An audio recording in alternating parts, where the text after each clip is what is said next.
Thank you so much for joining us, everyone, today. So this is the Petoskey Chamber's attempt to help us get a better understanding on the Going Pro initiative and what that looks like and how that talent fund works. And to do that, we've teamed up with Northwest Michigan Works and Networks Northwest. And we're very excited to have them with us today, as well as a few employers that want to share their experience with what this looks like. This wonderful opportunity for us from the Petoskey Chamber is part of our Winfluence programming sponsored by the Odawa Casino. This is our ability to be able to help enhance and grow our businesses in the community and their employees to build a better, stronger workforce within. So this fits right into that. And I am absolutely not an expert on Going Pro, so I'm going to turn it over to the experts to tell us a little bit more about this program and how the employers in our region can utilize this program to help grow and sustain their workforce. Who's going to kick us off? Well, I think that's me. I'll kick us off. So Rob Dickinson, I'm the Regional Director for Business Services.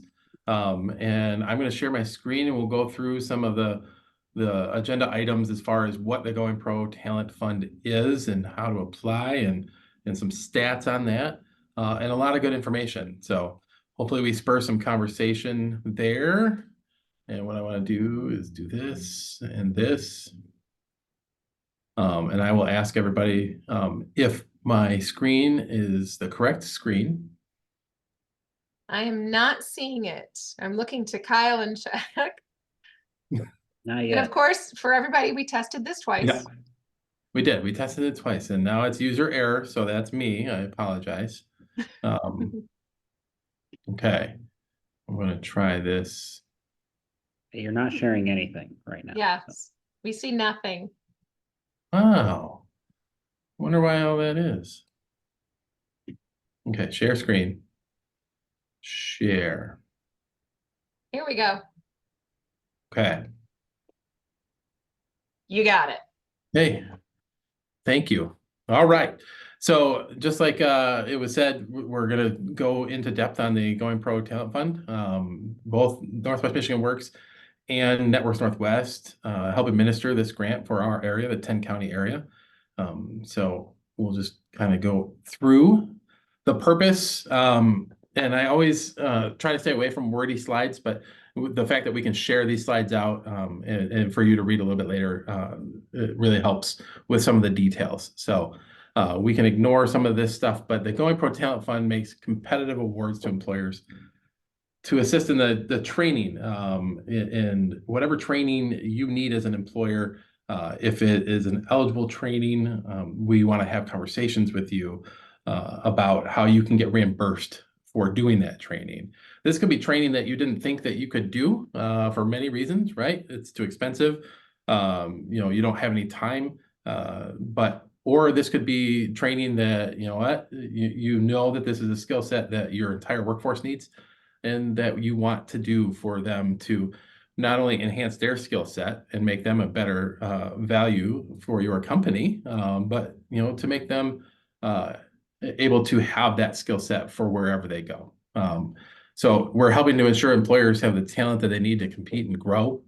We want to make sure that this is for in-demand jobs.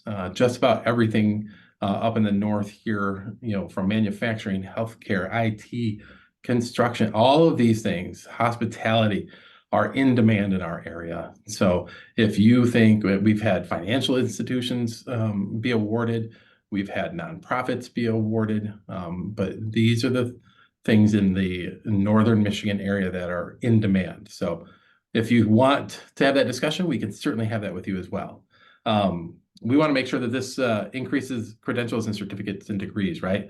So across this state, there's been this push so that we can get more credentials and more degrees for our citizenship or citizenry, so that they can be more talented and have more production and productivity. And we know that if you are upskilling yourself, the retention follows that as well. So this is the purpose of the Going Pro Talent Fund.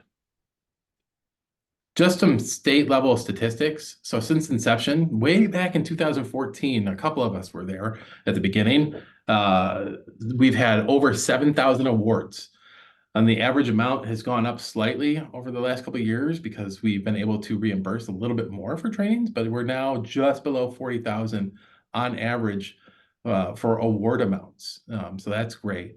In our area, you'll see in a second, kind of mirrors that. It might be a little bit lower, but it definitely mirrors the fact that it's going up lately.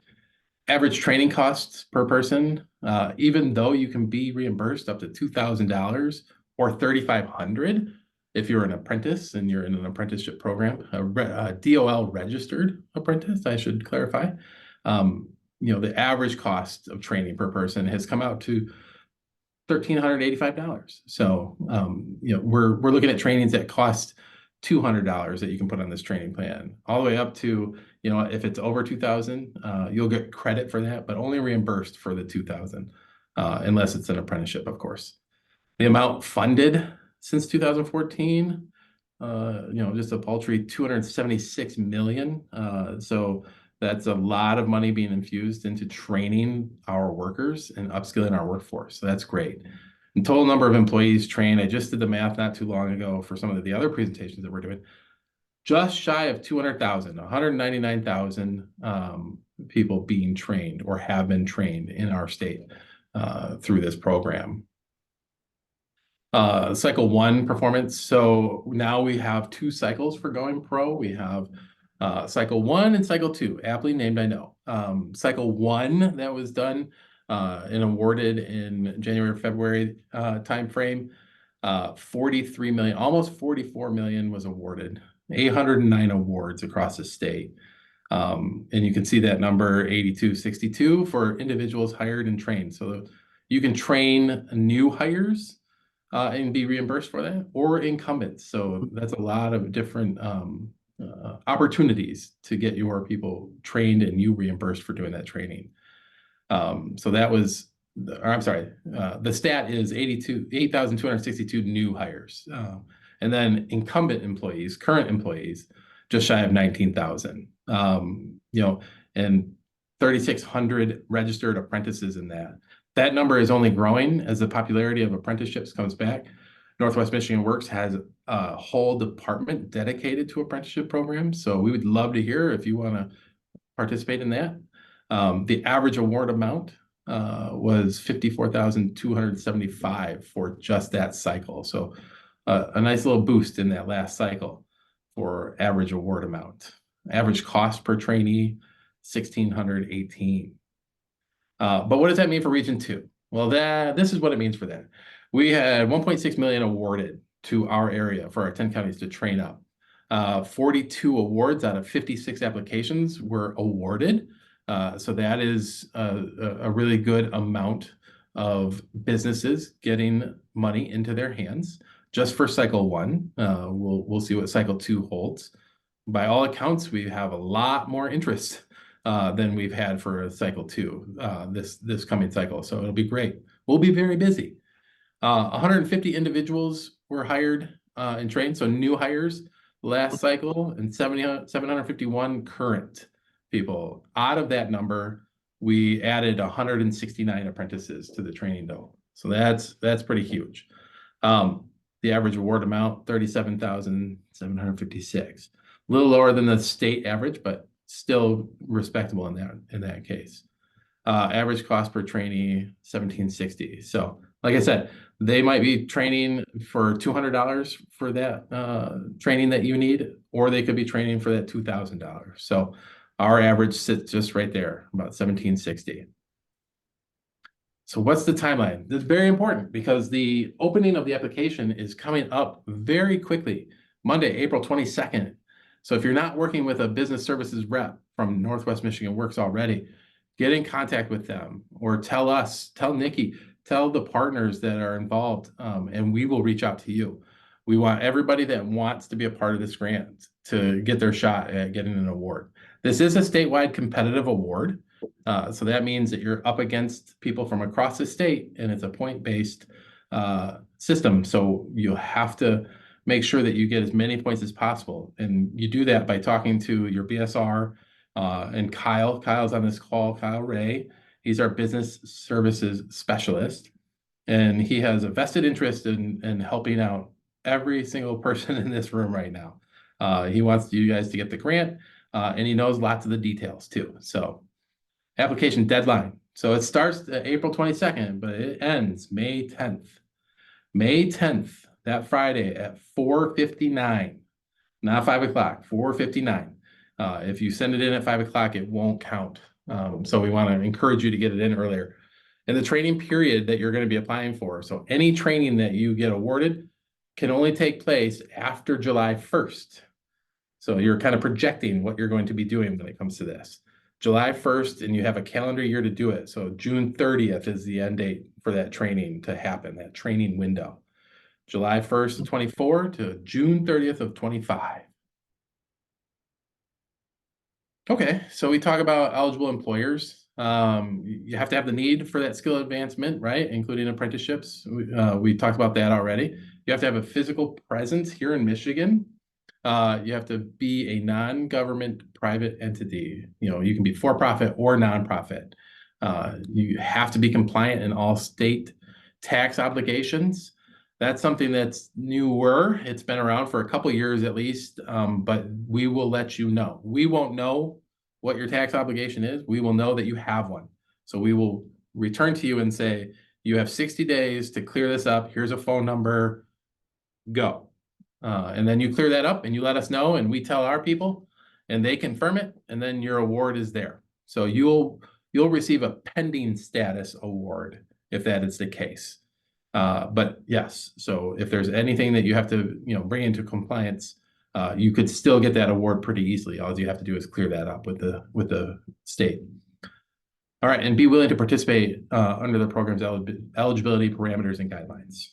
Legal speak there. So not eligible to apply. So if you fit under any of these federally recognized governments like the Native American tribes or federal, state, and local governments, something that we run into, the county road commissions, unfortunately, are not allowed to. Local school districts and intermediate. If those things change, everybody here will be the first to know, because we want to be able to get the money in the hands of the people that are training their employees.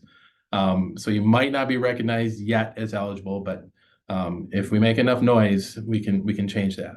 Unions are not eligible for that, except for they can be a training provider. And they do act as a training provider in a lot of different things. So, all right. One of the most important things is who is eligible as a trainee. So anybody on your not caseload, I'm confusing myself here. Anybody that's on your staff, anybody that's on your teams, that is a permanent full-time employee, that they're working 32 hours per week, and they are not seasonal or part-time. So those things, and they have to work primarily in Michigan, and they have to be 18 years old or older, and they have to be a U.S. citizen. So they have to be permanent full-time, they have to be 18 or older, and a U.S. citizen or legal to work in the U.S. So we run into this a lot. Obviously, up here we have very seasonal jobs sometimes, and they work, the 2,000 hours a year, but they don't work 32 hours per week. We have tried. That is not something that we can overcome. So if you work 30 hours this week and 40 hours that week, if you were really close, we can definitely make a case for that. But if you are working 20 hours a week during the down months, and then working 60 to 80 during the really busy months, that's not going to work for this grant, unfortunately. New hires, just a couple notes on the new hires. You need to be hired 30 days prior to, on, or after the effective award date. So what that means is we could actually go back if the training award date was July 1st, we could go back the previous month and see if you were hiring somebody during that month, and they could count as a new hire, but only 30 days back. So there's that caveat that they've kind of put out there. You must be hired, trained, and retained for 90 days to get your full reimbursement amount. So there's a tiered reimbursement when it comes to new hires. If you make it 90 days after your training ends, so you identify the hours of how long a new hire would be trained. If you say 100 hours, then after that 100 hours is up, then 90 calendar days after that, you're eligible for a full reimbursement of that amount that we have put down on the training plan. Most of the time, that's going to be $2,000 for new hires. If you make it 60 days, you'll get less. And then if you make it 30 days, you'll get less. If you don't make it 30 days, there'll be nothing. So you have to make it at least at the 30-day point. So there's that. Eligible trainees. Good slide. Okay, so just a little bit of an overview for eligible training. When you're talking to a BSR, the business resource specialist, or the business services specialist, Kyle, what they're going to ask you is, does this training end in a credential? And that's like the first question that we're going to ask.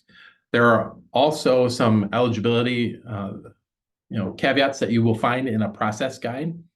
And those, we'll send you links. And as an employer that's applying, we will always send you the process guide so that you can read that and go through it and know what those are. You can also ask us. I'm going to say we're experts, but what we really do is when you ask the question, I just go and read it, make sure I got it correct before I tell you. And that is something that we are experts at, is looking up the answer. So it must lead to a credential. And there are some caveats about what is. One of the caveats that's got a lot of attention lately is HR. So in this example, HR has become eligible if it is part of an apprenticeship. So if you are part of an apprenticeship, HR classes that are part of that program are allowed. But HR classes outside of that are not eligible.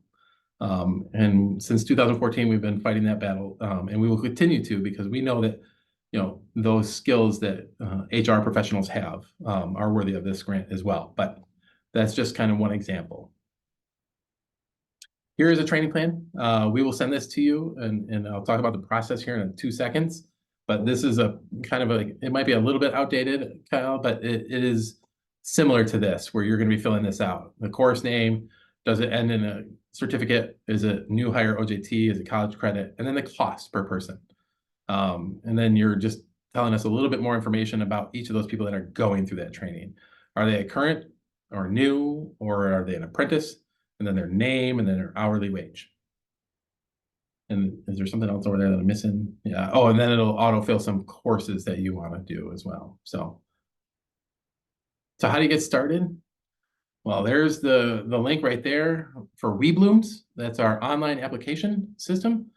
That authorization request will ping us, and we will not approve that until we get a training plan. So that's your second item there, develop a training plan. You can do the authorization request, and then we'll send you the training plan, or you can be in contact with us and get the training plan straight away. And then when you do that authorization request, we'll automatically approve it because we've already got your stuff on file. So we need the authorization request will be your first step. You're getting in there saying, this is who I am. You're given some basic information, and then we're going to approve that when we have your training plan. That authorization request will lead you then to the next part of filling out the actual application. This is when you strategize with your BSR on how to get as many points as possible. And then this is a lovely road. It gets much straighter. Believe me, it's not this meandering road for most people, but it just kind of shows you how you go through the process. Authorization request, then to your training plan, doing that application online, and you can do that with your BSR. We can sit with you as you do it, or you can do it on your own. We're full service when it comes to that.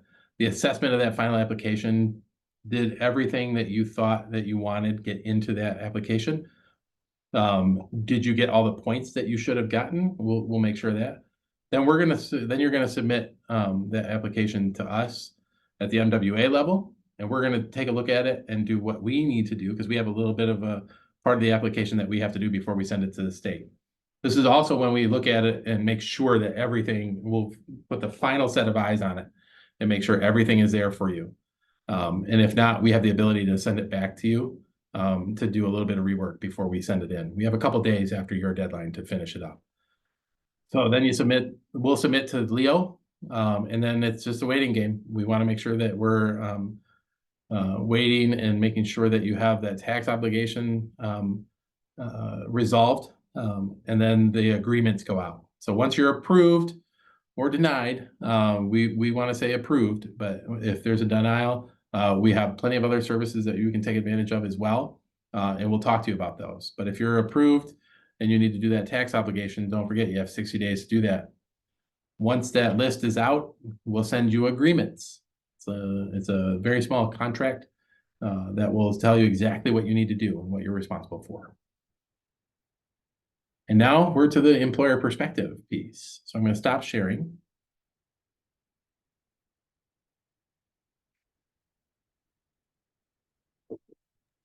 Mute button there. Thank you very much, Rob. All right.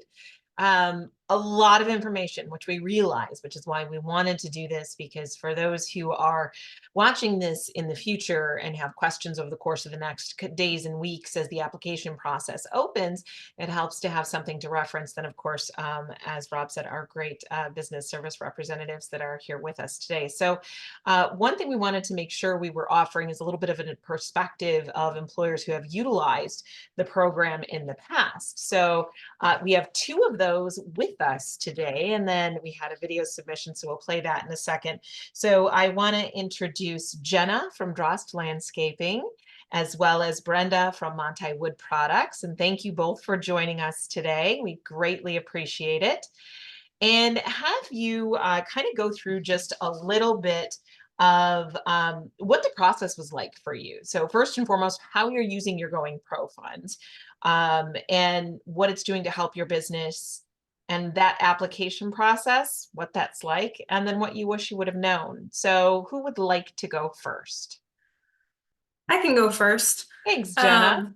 Yeah, no problem. I qualified for training funds for the 2023 calendar year and had applied for cycle 1 this year, but unfortunately didn't get any funding approved. So I'm speaking from my experience from 2023.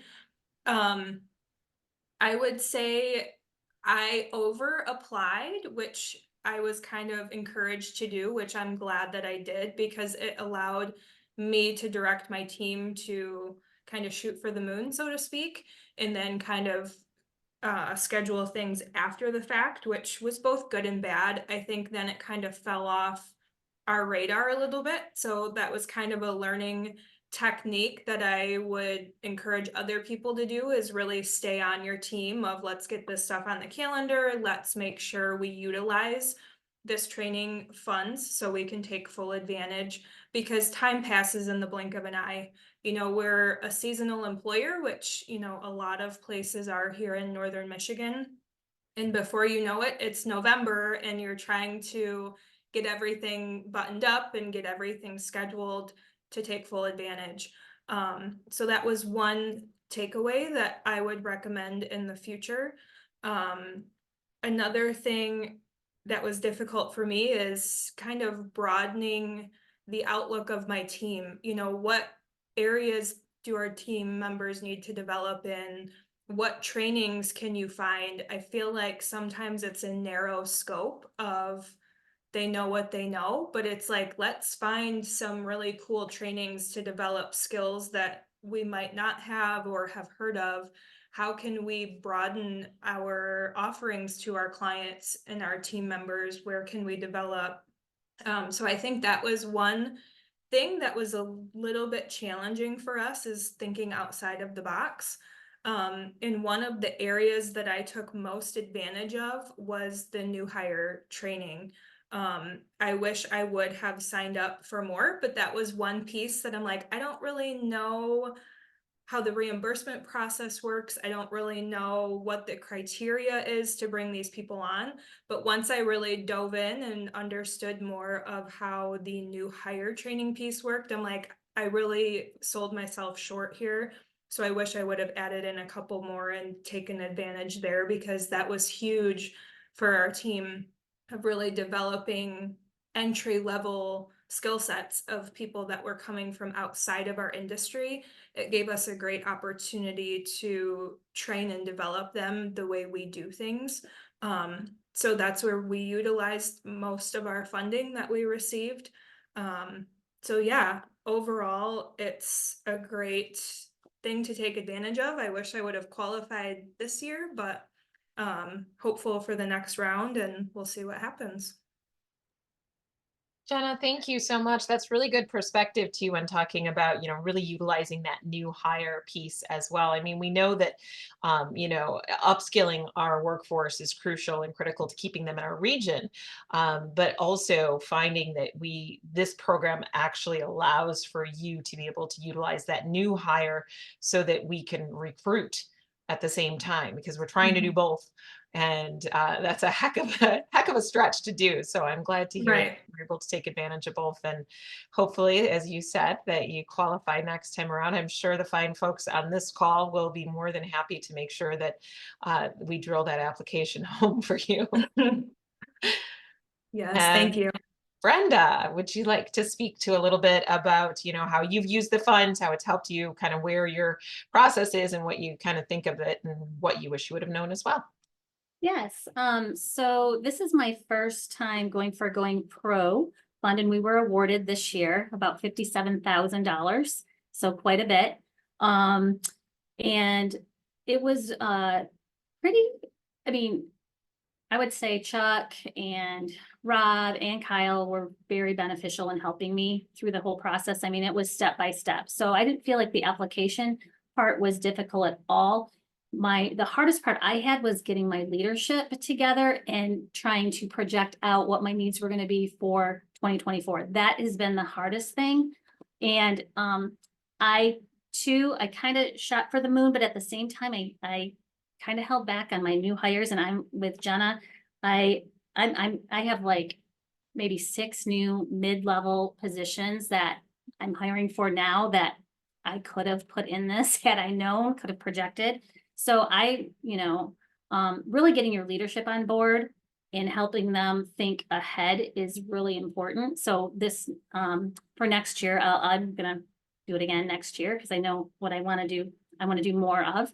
I'm in a manufacturing facility, and so we haven't done a lot of lean training. So that's something we want to look for in the future. But what I'm currently was awarded for was an electrician apprentice, which we have that on site. And we have someone in our accounting and our finance department who's getting their accounting degree. So we're upskilling that individual as well. And then we have, looking at the next level of leaders. We have quite a few. I mean, we've been in business for 80 years. We have people that have been here for 35, 40, 45 years that are going to be retiring and identifying that next level leader. And so I signed up through the Michigan Manufacturing Technology Center with Christy, and they've been phenomenal. I've already done 2 trainings with them, the A3 problem solving, which was really good, and the frontline for non-financial managers. So the next one I have is the frontline leader that I'm doing. And the challenge I've had with that, again, it comes in-house. We don't want to pull anybody off the production floor. So finding time to do that. Really have to have the buy-in from the leadership, and I'm holding them accountable, like saying, you guys told me to go for it. We got it. We have to make this happen. So, and then we also have a new expansion within our plywood department. And so that's really unique with training there. And I added a new hire for that position, but I wish I would have, like Jenna said, I wish I would have added additional new hires. So I think it's great. I don't know how the reimbursement works. I haven't been through that yet. I need to get reimbursed for some things. I haven't dug into that because I'm busy in the hiring right now. Brenda, that's fantastic. I really enjoy the fact that you just pointed out, as a manufacturing sector, but yet you used it for admin and administrative as well to be able to expand that. And I think sometimes that's kind of the lock-in on Going Pro, maybe the hurdle with some employers when they're looking at it, is not realizing the different levels within your organization that might benefit from it. And so I think that's a really key point to get across. I mean, Jenna's with, a landscaping company. So there's just so much to it that's there that I think is really valuable. And I love that both of you have highlighted the new hire level. I think that's great for anybody who's going to watch this and know that maybe that's where they should be focusing as well. So thank you for that. Can I hop back in, because to Brenda's Absolutely. point, yeah, I have experienced the reimbursement process, because like I said, I was awarded in 2023. So nearing the end of that calendar year was when I was gathering all of my receipts, my certifications, my training documentation, and then the new hire stuff. And both Chuck and Kyle were instrumental in making sure all my T's were crossed, I's were dotted. So even though it was a little bit of work on my side to make sure that I had everything for all of the training that we did, the submission process was seamless. It was very easy. So I would just say, make sure you kind of keep your records all together of your team that's going through, who you're counting as your new hire, reimbursement for each of your categories. I think I had 3 separate positions that I had new hires categorized to. So, just making sure that your document's organized, but once you get to that point, just for the one submission, it was a pretty smooth process. That's making Brenda happy, I have a feeling. So thank you for sharing that. And that's a good kudos to the Northwest Michigan Works team and all that you're doing to assist the employers as they go through this. We also have a video that I will share with you. Karen was not able to join us today with Bear River Electric. So I want to play that clip for you for just a moment to kind of give you another perspective on what the employers are feeling from utilizing this program. Can you all see my screen? All right, here we go. Good morning. My name is Karen. I'm from Bear River Electric, and I just wanted to hop on and talk about our experience with Going Pro Talent Fund and how we use the monies. I have some notes, so if I look down, that's why. First question, how do you use the funds? We use the funds primarily for OJT, which is on-the-job training for our apprentices. We use the funds as well for any off-site training. Monies go towards related technical instruction, otherwise called RTI, which is the classroom hours for our apprentices as they work towards their 4,000 hours. How did it help our business? It helps our business because these are dollars that we would spend anyway, and so when we get award dollars, it allows us to work towards bringing on more apprentices, which helps to further our workforce, so we like that. How do we find the application process?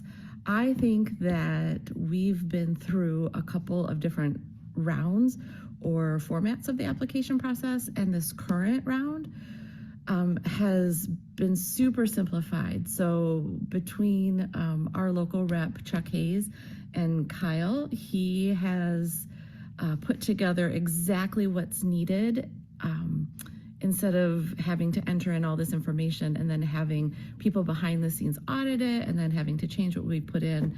It's been super simple. We really do have a team when we go through this application process. What do you wish you knew the first time that we applied? I think I wish I knew that we absolutely are not alone. Not that I ever felt alone, but now that I've been through the Going Pro process a couple of times, a few years now,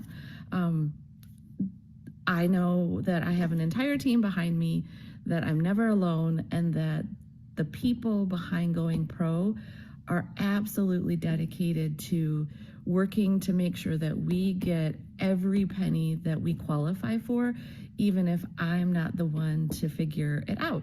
Many times they're the ones who figure it out, and then they come back and say, hey, we don't want to miss these training dollars, and so if we just do this step this way, then this will qualify you for more along the way. So we have an amazing partnership with Networks Northwest.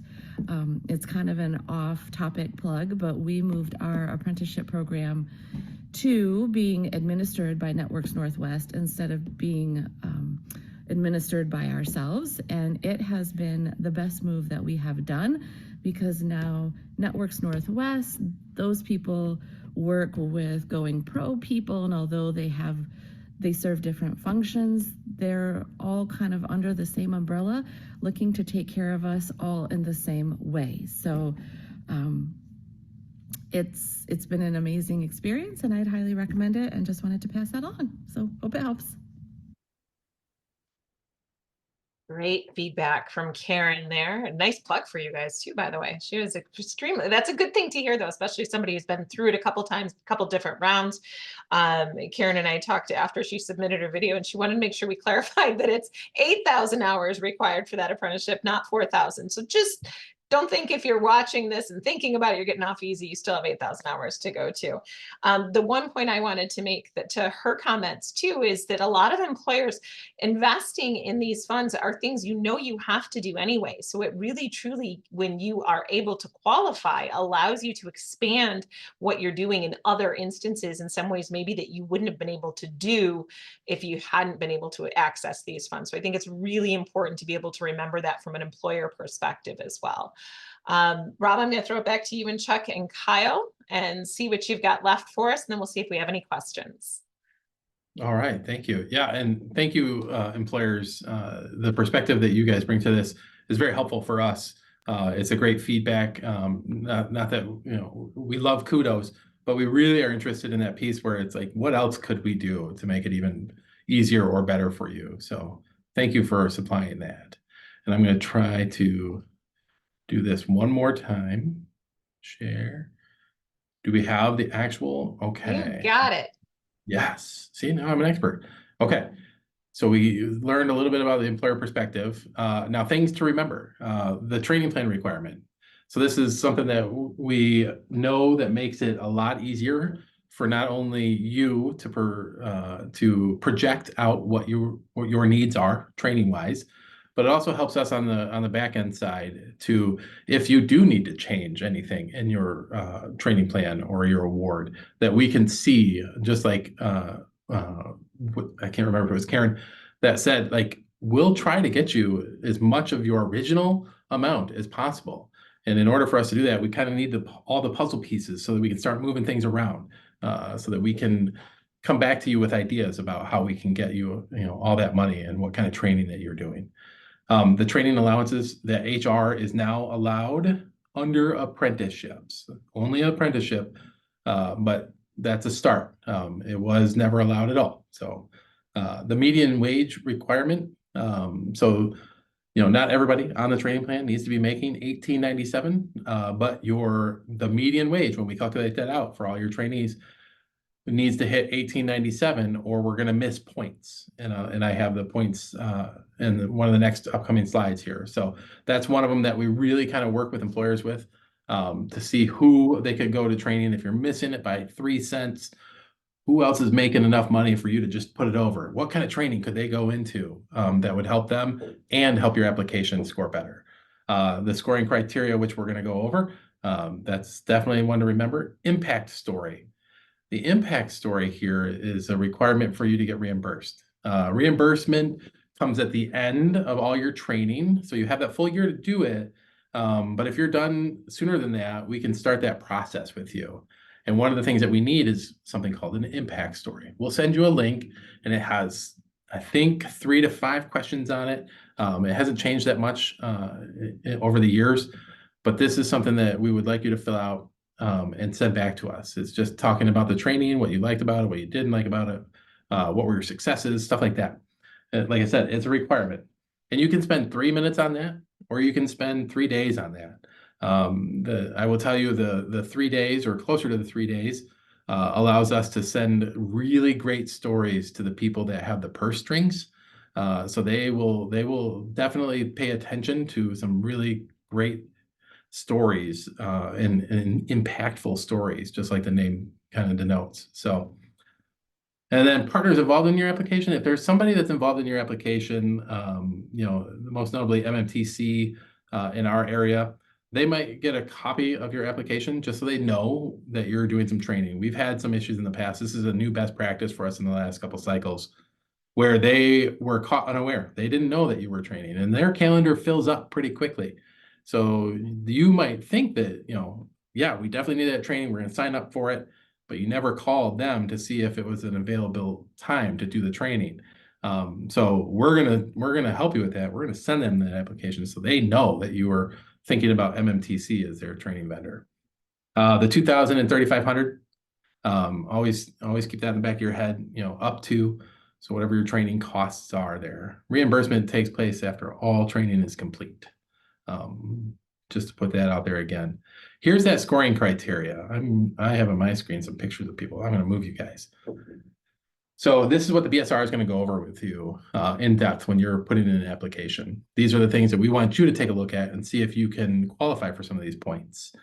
Just to highlight a couple, that high priority sector, they'll name just about every industry sector. I think financial institutions probably don't fit under this, and a couple other things don't fit under that. But those high priority sectors, they've got a lot of different infrastructure is one of them, but they have a lot of different industry sectors under that. So take a look at that. You tell us if you're in one of those priority sectors. We'll try to make that case for you too. And then the DEI, this was highly scored in previous iterations. They've backed off on the points because they just realized that maybe not everybody is doing or is, they want to be equitable in the end. So, 4 points this time, that's going to be equitable to what they're thinking. This could be if you're minority owned, women owned, veteran owned, individual with a disability owned and controlled. Or what we've been able to take advantage of in the north here is geographically disadvantaged business enterprise areas. So we have 2 maps that we kind of overlay onto each other that will show us, and we can just type in your address and see if you are in one of those designated areas. It has changed the map.